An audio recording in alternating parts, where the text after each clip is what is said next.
नमस्कार मित्रों, successful YouTube channel में आप सभी का हार्दिक स्वागत। आज हम लेकर के आए हैं मनोविज्ञान, क्योंकि बहुत सारे स्टूडेंट्स की डिमांड थी कि साइकोलॉजी की क्लास भी शुरू की जाए। तो साइकोलॉजी की क्लास को शुरू करने से पहले कुछ बातों को ध्यान से सुने। आप जब संधि समास उपसर्ग प्रत्यय पढ़ रहे होते हैं या आप हिस्ट्री जब पढ़ रहे होते हैं तो उसमें अकबर या फिर जितने भी जो ऐतिहासिक जितने भी जो युद्ध हैं, महाराणा प्रताप, राजा महाराजा, सबके बारे में कहीं ना कहीं बहुत प्राइमरी जो एजुकेशन है वहीं से हम ये नाम सुनते आ रहे हैं। मनोविज्ञान साइकोलॉजी जब भी हम पढ़ते हैं सबसे बड़ी दिक्कत ये होती है, आप चाहे किसी भी टीचर से पढ़ते होंगे या आपने पढ़ी होगी, आपने बीएड या एसटीसी करने से पूर्व कभी साइको नहीं पढ़ी, इसलिए सबसे अधिक दिक्कत आती है उसकी शब्दावली को लेकर के। बहुत सारे स्टूडेंट साइको पढ़ते हैं और पढ़ने के बाद में उन्हें लगता है कि साइको जो है वो अभी पूरी तरह से समझ में नहीं आई। उसका बहुत बड़ा जो कारण है, क्योंकि हमने भी जब प्रिपरेशन की थी, तैयारी की थी, तो हमें हमारे जो सीनियर्स थे उन्होंने इस तरह की राय दी और हमने एक ऐसा रजिस्टर तैयार किया जिसमें साइको से जुड़े हुए जितने भी जो शब्द हैं, ध्यान रखें जब भी साइको हम पढ़ते हैं सबसे बड़ी दिक्कत आती है उसकी लैंग्वेज को लेकर के। वहां लिखी गई जो बातें हैं वो वहां शब्द आते हैं अपेक्षित, व्यवहारगत परिवर्तन, गत्यात्मक, संक्रिया, औपचारिक, अनौपचारिक, या फिर जैसे संकल्पना। तो ऐसे शब्द जब आते हैं उनका अर्थ हम समझते नहीं है। साइको यदि आप किसी किताब में से पढ़ते हैं तो भी आपको इस तरह की शब्दावली से वाकिफ होना पड़ता है। यदि कोई टीचर जब पढ़ा रहा होता है तो भी वो इस तरह के शब्दों का प्रयोग करता है और परिणाम ये होता है वो शब्द हमारी समझ में नहीं आते और साइको हमें जटिल लगती है। तो आइए कुछ ऐसे शब्दों के साथ आज की इस क्लास में साइको शुरू करने से पूर्व दिल्ली में एक बहुत अच्छे प्रोफेसर हैं और वहां से कुछ साइको के टिप्स मैंने भी लिए थे। 6 महीने में वो साइको का सिलेबस करवाते हैं और पहले 15 दिन तक केवल और केवल वो इस वोकैबुलरी जो साइको की वोकैबुलरी है वो लिखाते हैं, उनको याद करवाते हैं।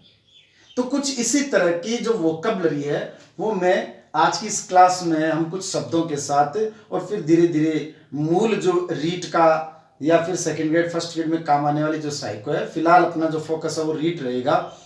तो उसमें जो साइको उसके लिए पहले उससे संबंधित जो वोकैबुलरी है उसको जुटाते हैं। आपको भी एक रजिस्टर या आपको भी कुछ पेज इस तरह के तैयार करने चाहिए। सबसे पहले हम देखते हैं संकल्पना शब्द।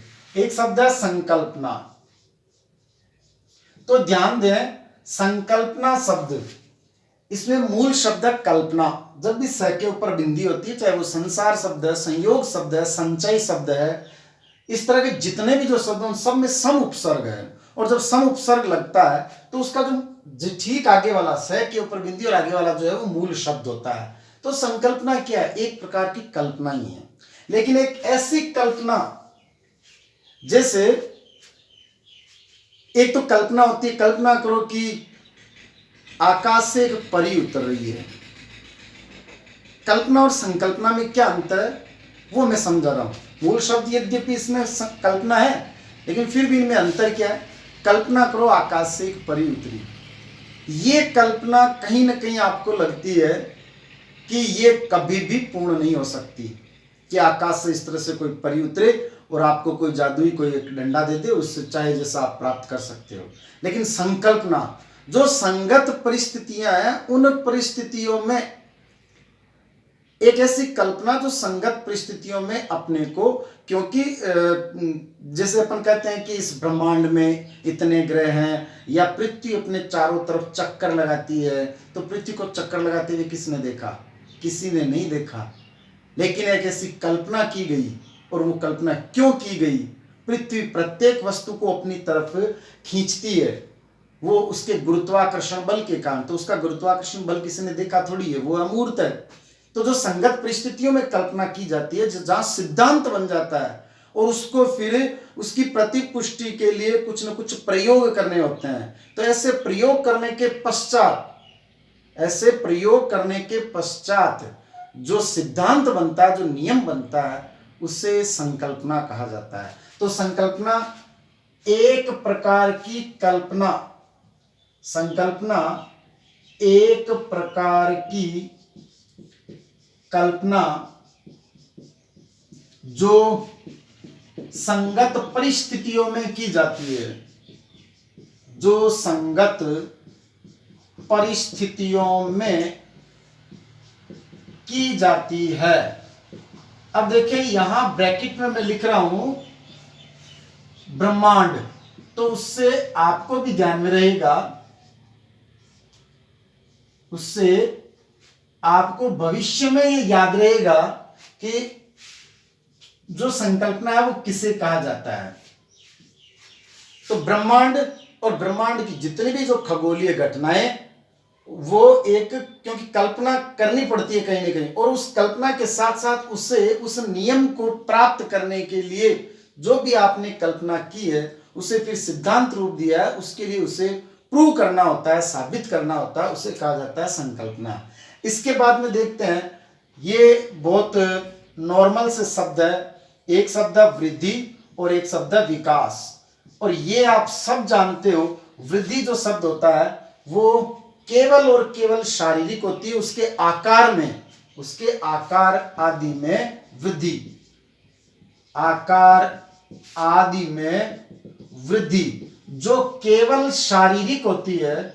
और वृद्धि को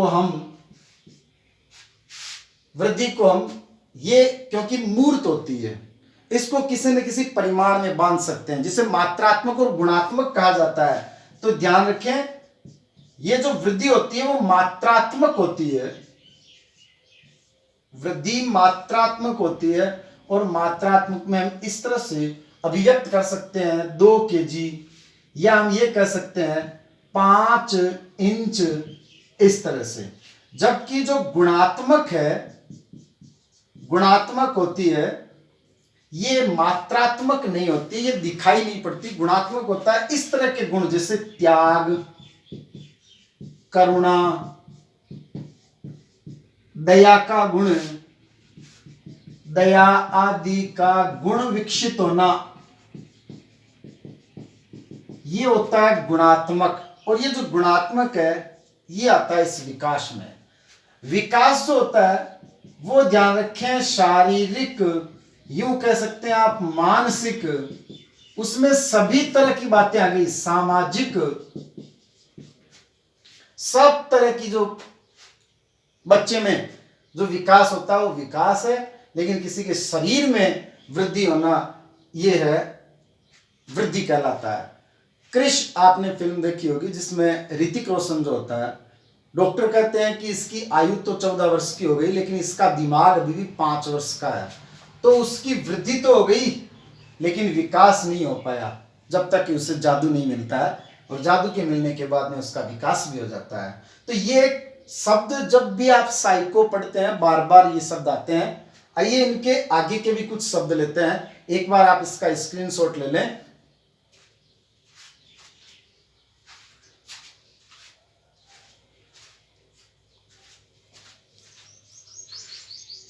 इसके बाद में देखिए आप,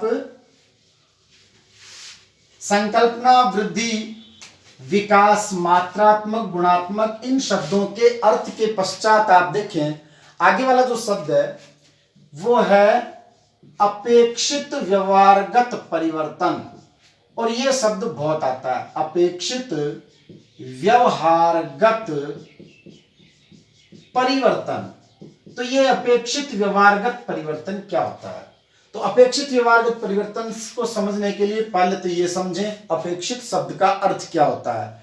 क्योंकि ये जब कब आता है ये प्रश्न तब आता है जब पूछा जाता है अधिगम किसे कहते हैं। अधिगम का अर्थ होता है सीखना। तो सीखते तो बहुत सारी बातें, हम साइकिल चलाना सीखते हैं, हम तैरना सीखते हैं, हम बातचीत करना सीखते हैं। कौन कौन सी चीजें अधिगम में शामिल होगी? तो वो है अपेक्षित व्यवहारगत परिवर्तन, उसकी परिभाषा में। तो सबसे पहले इसको समझने के लिए देखें अपेक्षा शब्द का अर्थ क्या होता है। अपेक्षा का अर्थ होता है, एक शब्द होता है उपेक्षा। उपेक्षा का अर्थ होता है अपमान करना किसी का। लेकिन अपेक्षा शब्द के दो अर्थ, एक तो के बजाय, एक अर्थ होता है आवश्यकता। तो अपेक्षा का अर्थ है आवश्यकता। अपेक्षा का अर्थ आवश्यकता भी होता है, और अपेक्षित इसका मतलब आवश्यक। तो अपेक्षित का अर्थ हो गया आवश्यक। व्यवहार में आवश्यक परिवर्तन। अब ये आवश्यक क्या है? इसका अर्थ हो गया आवश्यक परिवर्तन व्यवहार में। किसको आवश्यक?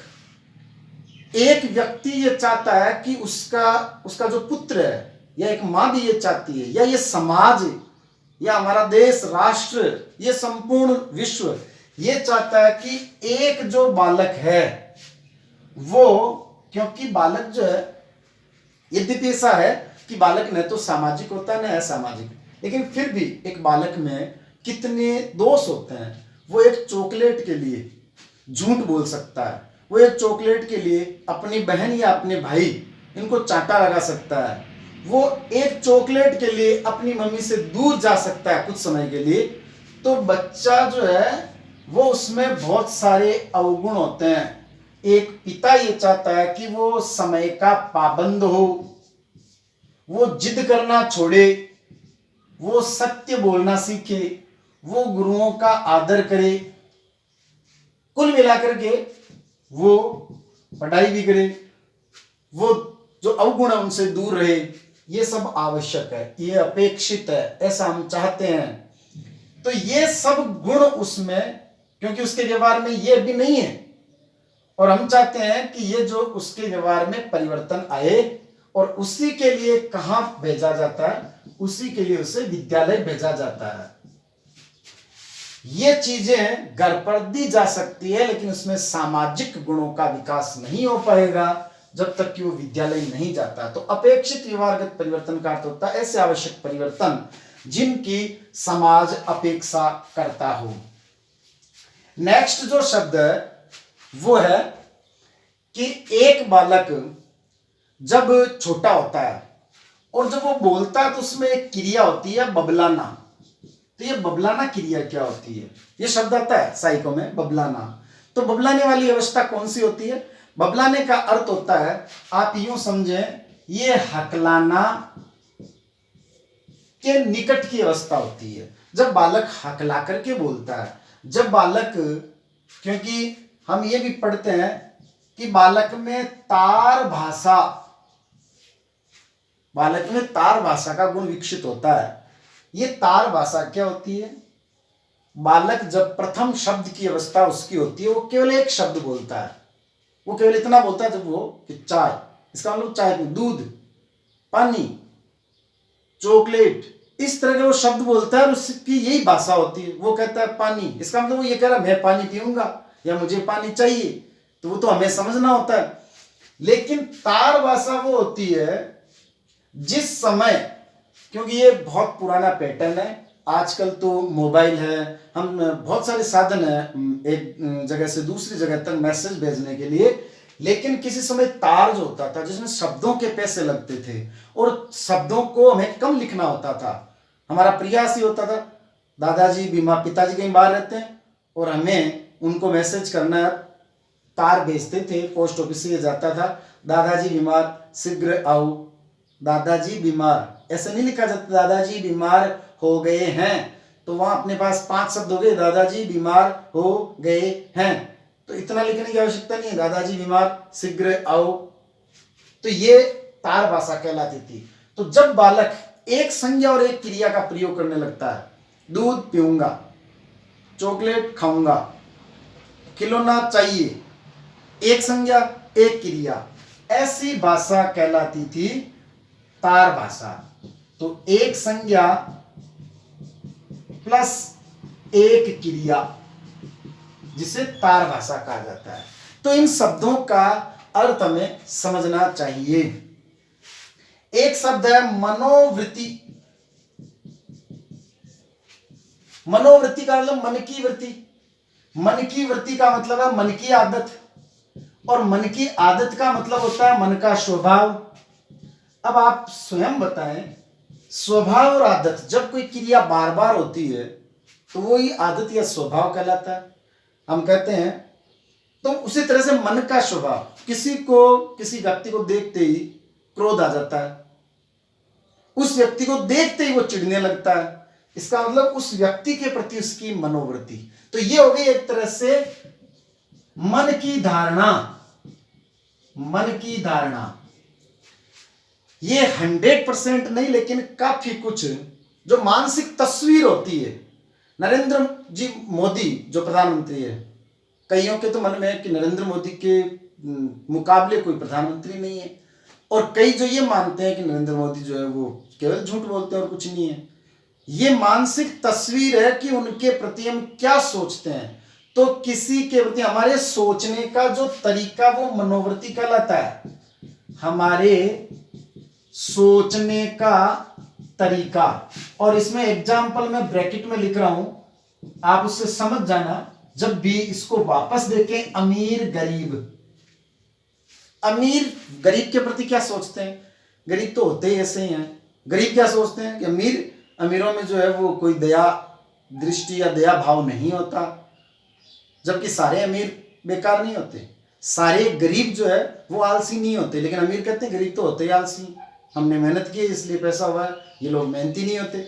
एक धारणा बना ली उन्होंने, जबकि सारे गरीब जो है वो आलसी नहीं होते, सारे अमीर बेकार नहीं होते। लेकिन गरीबों के मन में अमीरों के प्रति जो धारणा है, अमीरों के मन में जो गरीबों के प्रति धारणा है, वही भारत और पाकिस्तान के लोग, जिस तरह से भारत पाकिस्तान को बुरा कहता है, पाकिस्तान भारत को बुरा कहता है। पाकिस्तान के सारे लोग बुरे नहीं है, भारत के सारे लोग बुरे नहीं है, लेकिन या सारे अच्छे नहीं है, कुछ बुरे भी हो सकते हैं। तो ये होती है मनोवृत्ति, इसे कहा जाता है मनोवृत्ति। एक बार फिर से आप इसका स्क्रीनशॉट लें या फिर लिखें। नेक्स्ट देखते हैं।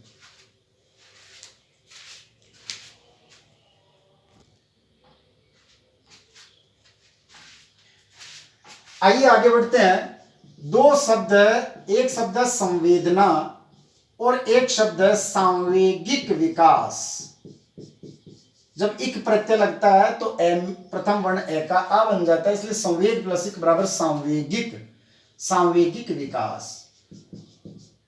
जब ये शब्द आता है संवेदना, संवेदना का अर्थ होता है जो हमारी ज्ञानेंद्रियां होती है, उन ज्ञानेंद्रियों से प्राप्त जो ज्ञान होता है, प्राप्त ज्ञान, जैसे सुख दुख, वो होता है संवेदना। कहां से? ज्ञानेंद्रियों से प्राप्त ज्ञान है। और ज्ञानेंद्रियां क्या होती? हमारी आंखें हैं। तो ये जो ज्ञानेंद्रियां हैं, यही पता लगाती, कहीं पर मान लो कोई बहुत घृणित या निंदित कार्य हो रहा है और उसको देख करके हमें दुख हुआ, या कहीं बहुत अच्छा दृश्य देख करके हमें जो सुख है, इसका सुख प्राप्त हुआ, या सुख का ज्ञान हमें हुआ, ये ज्ञानेंद्रियों से प्राप्त ज्ञान जो वो संवेदना कहलाता है। हम इसको केवल नेगेटिव अर्थ में लेते हैं कि हमने उनके प्रति संवेदना प्रकट की। तो संवेदना केवल दुख नहीं है, ज्ञानेंद्रियों से प्राप्त ज्ञान। ध्यान रखना, पूरी तरह से हिंदी वालों को काफी लाभ मिलता है, लेकिन पूरी तरह से हिंदी ही ना लगाएं। जो शब्दावली होती है, जिनको पारिभाषिक शब्दावली कहते हैं, जैसे अंग्रेजी में होती है, वह उनका एक विशिष्ट अर्थ होता है, और जो अर्थ, यही अर्थ ग्रहण किया जाना चाहिए जब हम साहित्य को पढ़ते हैं। आगे देखिए, सांवेगिक विकास, सीधा सा अर्थ है संवेगों का विकास।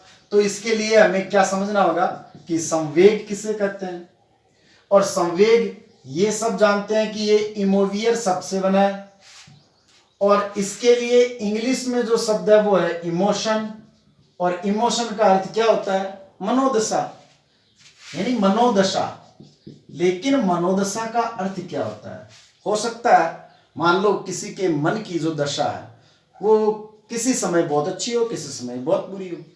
तो मनोदशा को प्रकट करने वाले, क्योंकि इसका जो शाब्दिक अर्थ है वो क्या होता है? उत्तेजित करना। ये हम पढ़ते हैं ऐसा, उत्तेजित करना। अब इस शब्द को अच्छी तरह से समझें। कई लोग मानते हैं उत्तेजित का मतलब अग्रेसिव, क्रोध करना। कोई आवश्यक नहीं है। आपको यदि किसी व्यक्ति को, कोई व्यक्ति बहुत दुखी है, तो दुख जो है वो क्या है? दुख है एक भाव। अब हमें कैसे पता लगा वो दुखी है? अगर कोई व्यक्ति दुखी है, आप कैसे पता लगाओगे कि वो दुखी है? उसके ललाट पर तो लिखा हुआ होगा नहीं, कोई स्क्रीन चल नहीं रही है उसके ललाट पर कि ये इस समय बहुत दुखी है। अब जब वो दुखी है, वो जब तक दुख अंदर है, प्रकट नहीं हुआ है, तब तक वो भाव है।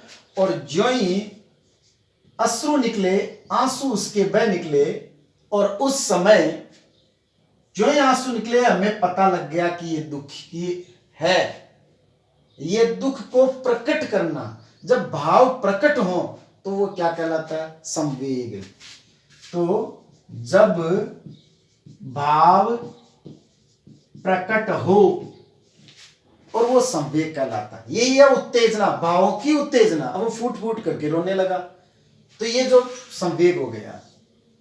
हमारे जो मन की दशा है, जिनको हम भाव कहते हैं, जब वो व्यवहार में प्रकट होते हैं तो उन्हें हम कहते हैं संवेग। तो ध्यान रखें, जब भाव व्यवहार में प्रकट हो वो संवेग कहलाते हैं। नेक्स्ट क्लास में इसी तरह के कुछ शब्दों को लेकर के मैं फिर हाजिर होऊंगा।